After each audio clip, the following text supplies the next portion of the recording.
Bonjour à tous, c'est votre frère Spider et bienvenue sur la chaîne Tout est possible avec Jésus. J'aimerais m'entretenir avec vous d'un sujet qui me tient à cœur. Je trouve que ce sujet est bon à traiter, il reste très vaste et je n'ai pas la prétention de tout vous dire en un message malheureusement. Mais en tout cas, une chose est sûre, c'est que je vais y mettre mon cœur parce que je crois que c'est un sujet qui est encore d'actualité. J'aimerais vous parler de l'esprit sectaire dans nos milieux évangéliques. J'ai trop vu cet esprit faire de victimes autour de moi. Séparation dans les foyers, séparation dans les familles, dépression, suicide, et dans certains cas encore plus extrêmes, jusqu'au meurtre. J'ai moi-même été victime de cet esprit à petite mesure. Et aujourd'hui, c'est avec mon cœur et surtout par la parole de Dieu que j'aimerais vous exhorter et que l'on puisse voir ensemble les caractéristiques de cet esprit sectaire dans nos églises. J'aimerais dire que cet esprit porte en lui le rejet, la méchanceté, l'intolérance, le radicalisme, la persécution et l'insuffisance. Et avant d'aller plus loin, j'aimerais vous dire que cet esprit, avant de chercher à le combattre chez les autres, il faut déjà le combattre chez nous. J'aimerais dire que personne n'est à l'abri de cet esprit. Cet esprit sectaire, nous le portons tous en nous-mêmes et à un moment ou à un autre, il peut malheureusement se manifester. Ce message a pour but, avant de le combattre chez qui que ce soit, de le combattre en nous-mêmes pour garder un cœur à la ressemblance de notre Maître. J'aimerais vous dire que le Christ lui-même a combattu cet esprit. Chez les différents groupes religieux qui l'entouraient à l'époque, pharisiens, sadducéens, esséniens, etc. Et il a même combattu cet esprit chez ses propres disciples pendant leur temps de formation. Alors, comment naît cet esprit sectaire? Je dirais que cet esprit naît à partir d'un sentiment d'insécurité et de peur de l'inconnu. Ce besoin de sécurité va conduire à construire des murs dans lesquels il va se sentir protégé et gardé. J'aimerais dire que le premier critère qui fait naître cet esprit sectaire, c'est un esprit de peur, un esprit d'insécurité qui va nous amener à bâtir notre propre environnement. La deuxième raison, je dirais que c'est la suffisance et l'orgueil de penser être meilleur que les autres. Lorsque nous avons cet état d'esprit et se prétendre être mieux et meilleur que les autres, nous fait malheureusement tomber dans cet état d'esprit qui est sectaire. L'orgueil qui prône l'indépendance vis-à-vis de nos frères et de nos sœurs est une preuve et une marque de l'esprit sectaire. Parce que bien souvent, ce qui se passe, c'est que l'orgueil va donner naissance à un esprit qui va se valoir au-dessus des autres. Le mot secte, dans nos traductions modernes, vient d'un mot grec qui est hérésis. Ce mot signifie prendre et choisir. Et Paul va employer ce mot dans l'épître aux Corinthiens, au chapitre 11 et verset 19. La version Semeur va parler de division, mais la Darby, la version seconde, va parler de secte. Et à quel moment Paul va employer ce verbe secte, hérésis en grec? Au moment où l'Église devait se réunir pour partager le pain et le vin, le saint repas du Seigneur. Et à un moment donné, Paul va leur reprocher, leur dire, voilà, n'avez-vous pas chez vous des tables pour manger à satiété? Parce qu'à ce moment-là, d'après l'enseignement que Paul nous en donne, il y avait plutôt des personnes aisées, des personnes moins aisées dans cette église. Et ceux qui avaient plus de biens que d'autres avaient tendance à prendre leurs propres provisions et être égoïstes. Et à ce moment-là, Paul va employer le mot secte. Il va dire, il faut qu'il y ait des sectes au milieu de vous pour que nous puissions reconnaître qui est finalement spirituel. Et c'est dans cette même lignée qu'il va dire, ce n'est pas pour devenir pire, mais pour devenir meilleur. Car cet esprit-là rendait les chrétiens davantage pires au lieu de les rendre meilleurs. Alors comment se manifeste cet esprit sectaire? Ceux qui exercent la manipulation de cet esprit d'autorité arbitraire l'exercent non pas que sur les questions de doctrine fondamentale, ce qui serait presque légitime, mais l'exercent également sur des points secondaires qui parfois ne sont même pas doctrinales. Ceux qui exercent cet état d'esprit d'autorité arbitraire se focalisent beaucoup sur l'apparence. D'ailleurs, la parole va nous dire que l'homme regarde à ce qui frappe les regards, mais Dieu veut regarder au cœur. Cet état d'esprit sectaire regarde beaucoup à l'apparence. Et j'aimerais que l'on prenne un premier point ensemble qui est l'esprit de contrôle. J'aimerais vous dire que l'esprit sectaire se caractérise par un esprit de contrôle. Et nous voyons cela dans l'évangile de Marc, chapitre 9 et verset 38. Écoutez ce qu'il est dit. Jean lui dit, Jean l'apôtre de l'amour, « Maître, nous avons vu quelqu'un qui chasse les démons en ton nom. Lui avons dit de ne plus le faire, parce qu'il ne nous suit pas. » Et Jésus répondit, « Non, ne l'empêchez pas, car personne ne peut accomplir un miracle en mon nom et aussitôt après dire du mal de moi. » Nous voyons une première caractéristique sectaire, ce qu'on appelle l'esprit de contrôle chez les disciples. J'aimerais vous dire que dans ce passage, nous voyons les disciples, premièrement, arrêter un ministère et ne pas croire dans un ministère. Pourquoi?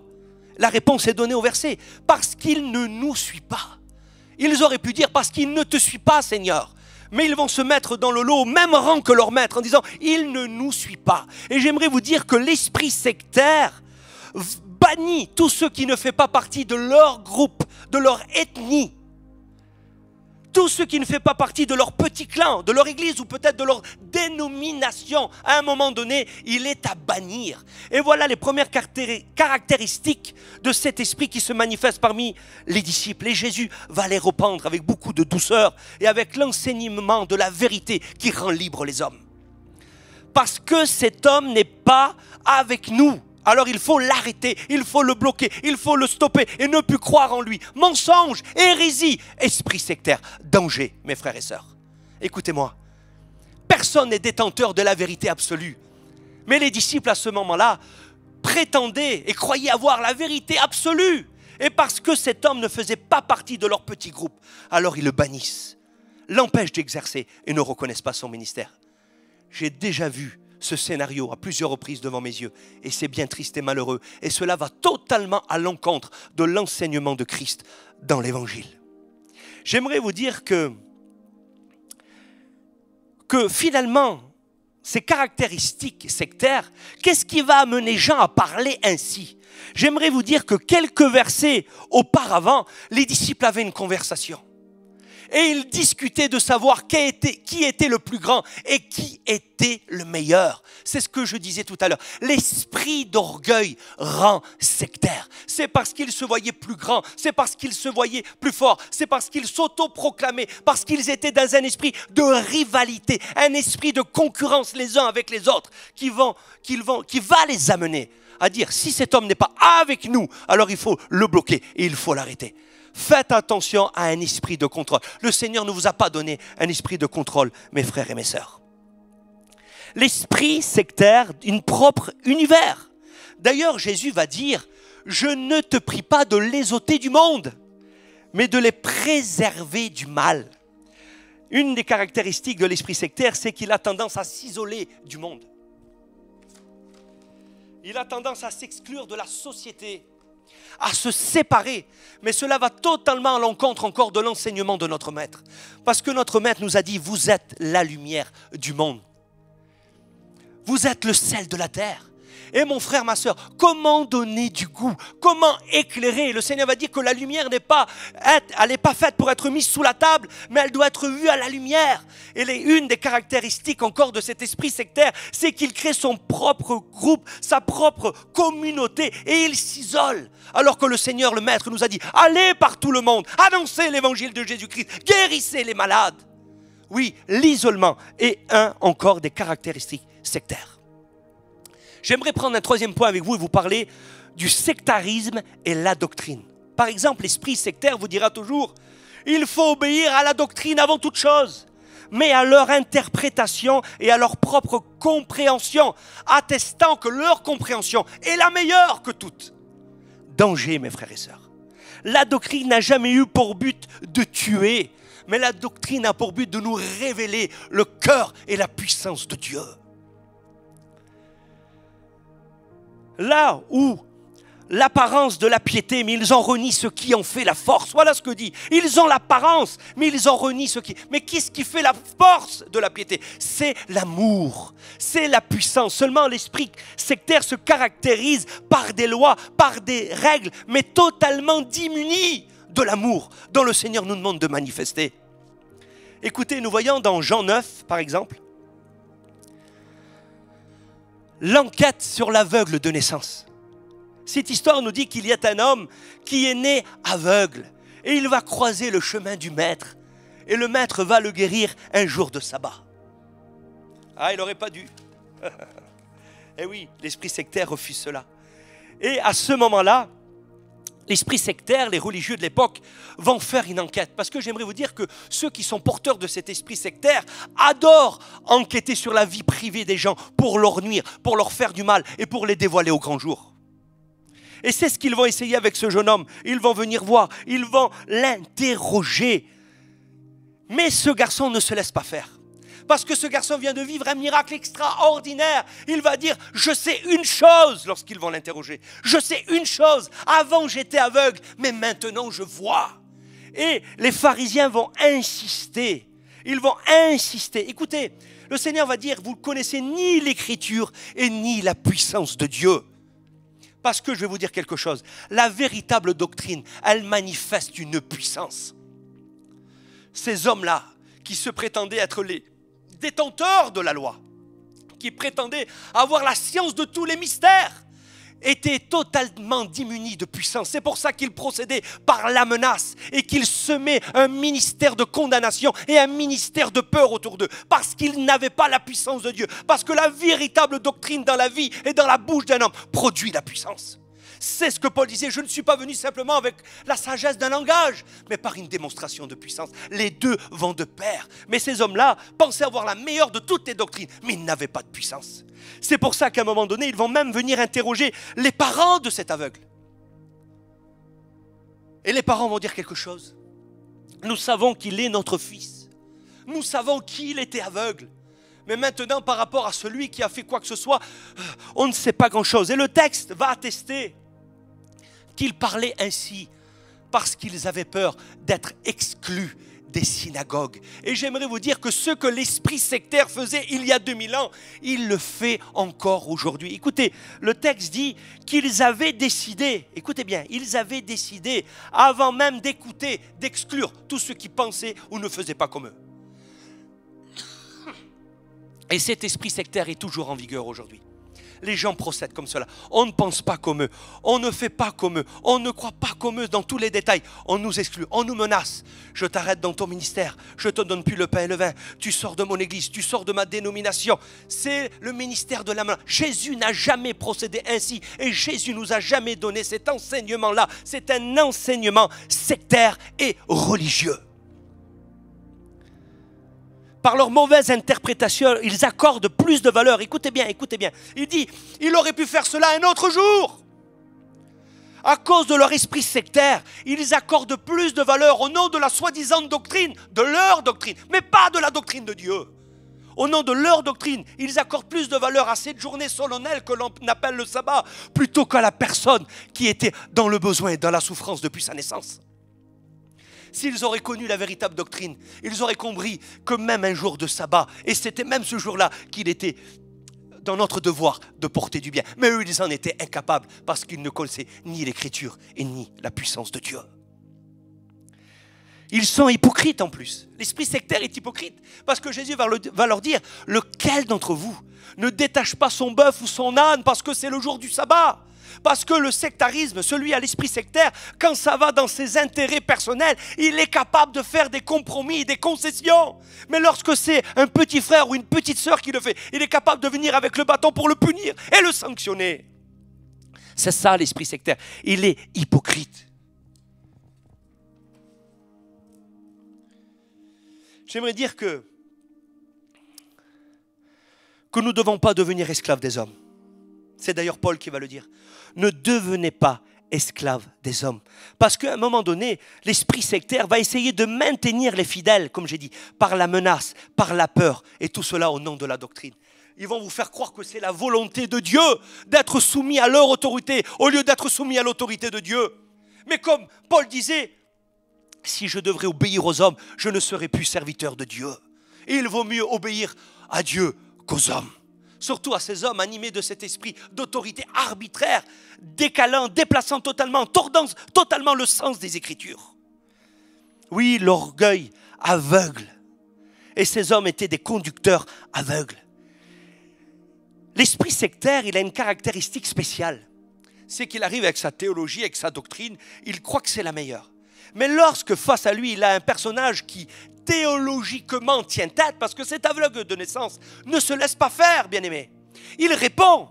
Il dit, mais qu'est-ce que vous voulez? Pourquoi vous n'arrêtez pas de me questionner? Je vous ai déjà répondu. Vous voulez vous aussi devenir ses disciples? Et là, à ce moment-là, l'aveugle va continuer disant, nous savons très bien que Dieu n'exauce pas le pécheur. Il a sa théologie, cet aveugle-là. Et il est convaincu, il a vécu son miracle. Et lorsque les religieux à l'esprit sectaire ne peuvent plus répondre théologiquement, et c'est ce qu'il fait encore aujourd'hui, ils vont l'insulter. Doctrinalement, ils n'ont plus de quoi répondre. Ils n'ont plus de répartie. Théologiquement, c'est niet. Ils n'ont plus rien. Qu'est-ce qu'ils vont faire? Ils vont lui dire, tu veux nous enseigner toi? Mais tu n'es qu'un pécheur. Et j'aimerais vous dire que l'esprit sectaire, l'esprit religieux sont des professionnels pour faire des fausses rumeurs, pour faire de la calomnie et de la médisance sur tous ceux et celles qui iraient à l'encontre de leur propre volonté. Je l'ai vécu, mes frères et sœurs. On a dit des choses, écoutez, je ne veux pas rentrer dans les détails, mais ce n'est pas grave, que Dieu les bénisse. Ce que je veux dire, c'est qu'ils sont experts pour faire des rumeurs, de la calomnie, de la médisance, dans le but de nuire, dans le but de casser et dans le but de faire du mal. Vous comprenez? Il dit, vos propres frères, pensant rendre un culte à Dieu, vous livreront aux tribunaux. Le pire, c'est qu'ils sont convaincus de faire la volonté de Dieu. Vos propres frères, eh oui, vos propres frères, pensant rendre un culte, vous livreront aux tribunaux. L'esprit sectaire, j'aimerais voir un quatrième point avec vous. À un moment donné, Jésus a une conversation avec un religieux de l'époque. Il va dire, qui est mon prochain? Quelle question fondamentale. Parce qu'il faut comprendre quelque chose, c'est que pour le juif, son prochain était le juif et personne d'autre. L'esprit sectaire a pour prochain uniquement ceux de son église locale, de sa dénomination ou de sa propre race. C'est l'esprit sectaire, mes frères et sœurs. En dehors de leur race, de leur communauté, de leur propre église ou de leur propre dénomination, il n'y a pas de frères. Ils sont là, toujours semer la crainte. Faites attention, n'allez pas là-bas, n'écoutez pas celui-là. Ils sont les seuls à être écoutés. Ils se présentent comme étant les seuls qui doivent être écoutés et qui ont la meilleure des doctrines. Mais Jésus va venir briser cet esprit du sectarisme avec la parabole du bon samaritain. Et Jésus va faire comprendre que finalement, notre prochain n'est pas finalement celui qui est issu de notre propre race. N'est pas celui qui fait simplement partie de notre petite église locale ou de notre dénomination, mais notre prochain, c'est celui qui a reçu Christ dans son cœur et qui exerce la plus grande et la plus importante de toutes les doctrines, la doctrine qui renferme toutes les doctrines, la doctrine qui donne de la valeur à toutes les autres doctrines. L'amour, l'amour. Parce que le prêtre, il passe, il ne s'arrête pas auprès de l'homme à demi-mort. Le lévite passe avec son costume cravate, il ne s'arrête pas auprès de l'homme à demi-mort. Mais le samaritain, il n'est pas de ma race, il n'est pas de mon église, il n'est pas de ma dénomination, mais il exerce l'amour. Alléluia. Et celui qui exerce l'amour a accompli toute la loi et les prophètes. C'est mon frère. J'aimerais vous dire que le sectarisme a pour frère, comme le juif avait pour frère, comme prochain le juif, il y a un esprit de racisme. Mes frères et mes sœurs, ce message est un message de grâce, un message d'amour, un message qui a pour but de nous réveiller, de nous motiver, d'éclairer les yeux de notre cœur. Pourquoi aujourd'hui dans les églises africaines il n'y a que des Africains? Pourquoi dans les églises tziganes il n'y a que des tziganes? Ce n'est pas normal, parce que l'église du Seigneur elle est cosmopolite. C'est ce que nous retrouvons en Apocalypse 7, 14. De toute race, de tout peuple, de toute nationalité et de toute langue. C'est ça que doit être l'église du Seigneur Jésus-Christ. Alors si dans ton église, il n'y a que des gens de ta race, de ta couleur, pose-toi les bonnes questions, mon frère, ma soeur. L'esprit sectaire fera toujours la promotion de son nom, de son église, de son ministère ou de sa dénomination pour que les fidèles les suivent à eux et non pas le Christ. Mais Jean le Baptiste l'avait bien compris. Jean le Baptiste, lui dont Jésus a fait les éloges en disant qu'il n'y a pas de prophète plus grand que Jean le Baptiste. À un moment donné, lorsqu'il voit le Christ, il va dire « C'est lui l'agneau de Dieu, suivez-le ». Mais l'esprit sectaire mettra toujours le focus sur leur ministère, sur leur nom d'église ou sur le nom de leur dénomination. Écoutez, j'écoutais à maintes et maintes reprises les évangéliques critiquer souvent malheureusement les catholiques à cause des idoles, de l'idolâtrie. Mais j'aimerais vous dire que dans les milieux évangéliques, il y a une autre forme de sectarisme et d'idolâtrie. C'est le nom de notre ministère ou le nom de notre dénomination qui a remplacé finalement les idoles.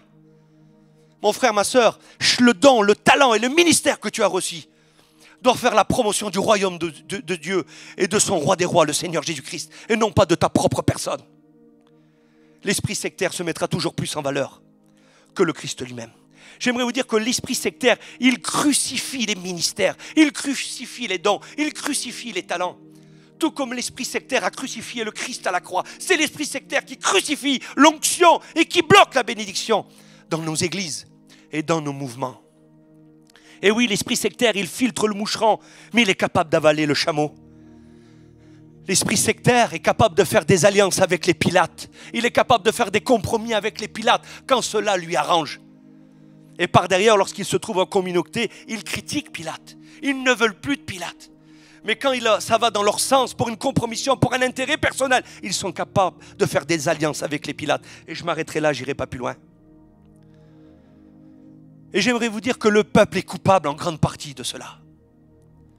Il y a un texte qui dit « L'arbre dit au buisson d'épines, viens et règne sur nous. » Et cela me fait penser à Saül.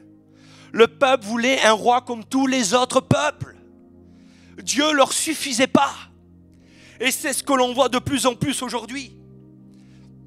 Écoutez, si l'Église catholique a un pape pour toute l'Église catholique, j'aimerais vous dire qu'aujourd'hui, dans chaque petite église évangélique, malheureusement, il y a un petit pape qui se lève. À cause du peuple, à cause du culte de la personnalité. Le peuple voulait un roi. Alors Saül est choisi, un homme rempli de l'esprit, un homme qui est humble. Mais à cause de l'idolâtrie du peuple, à cause du culte de la personnalité, Saül va grandir en orgueil. Et le Seigneur va lui faire ce reproche. Lorsque tu étais petit à tes yeux, là tu étais grand. Mais lorsque tu t'es vu grand, ça a été ta chute. Mes frères, ma soeur, c'est souvent les fidèles, c'est souvent le peuple qui accorde une infaillibilité à certains hommes.